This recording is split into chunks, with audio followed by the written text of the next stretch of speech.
भगवान श्री कृष्ण ने भगवत गीता में कर्म, जन्म और समाज में कर्तव्यों का विस्तृत रूप से वर्णन किया है।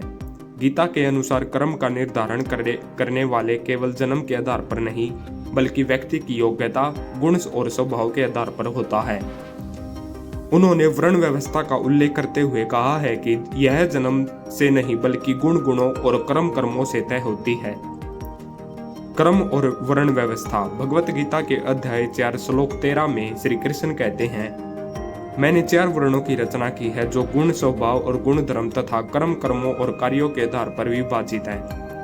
यद्यपि मैं इस व्यवस्था को बनाता हूँ, लेकिन मैं स्वयं इसे प्रेय हूँ और करता हूँ। इस श्लोक में स्पष्ट किया गया है कि व्यक्ति कर्म और उसकी प्रवृत्ति जन्म से निर्धारित नहीं होती, बल्कि उसके गुण, सत्व, रजस्व और तमस और कर्मों से तय होती है। जन्म से कर्म निर्धारित नहीं होता। अक्सर समाज में यह भ्रम रहा है कि वर्ण व्यवस्था जन्म पर आधारित है, लेकिन श्री कृष्ण ने यह स्पष्ट किया है कि व्यक्ति का कर्म और समाज में उसकी भूमिका उसके स्वभाव और कर्मों पर निर्धारित होती है।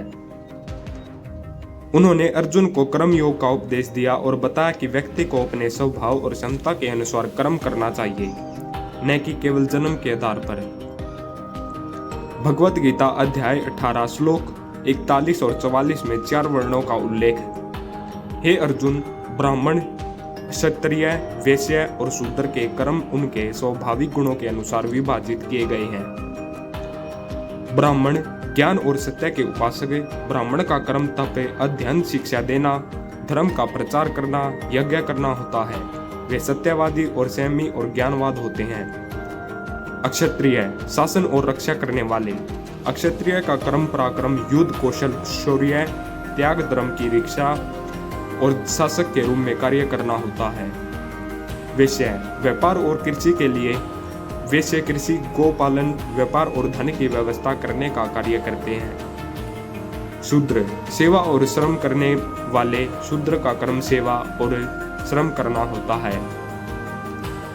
निष्काम कर्म और जन्म में से स्वतंत्रता। श्री कृष्ण कर्म को सबसे महत्वपूर्ण बताते हैं और यह स्पष्ट करते हैं कि कोई भी मनुष्य अपने जन्म से बंधा नहीं होता। यदि कोई व्यक्ति कर्म के अनुसार कार्य करता है तो वह किसी भी ऊंचाई तक पहुंच सकता है।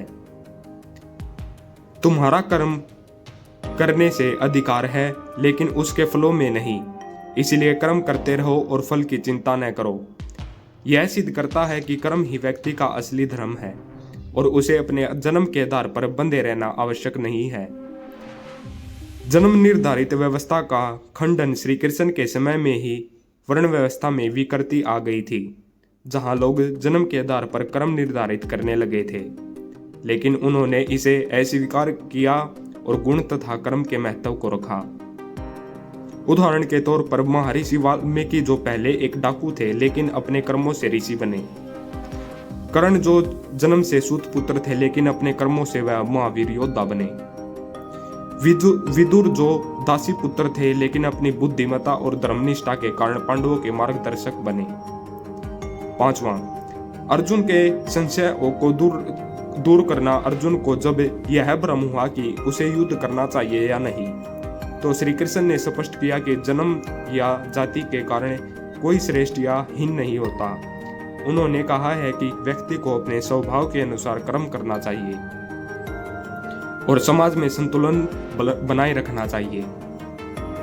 अध्याय 18 श्लोक 47। अर्थ।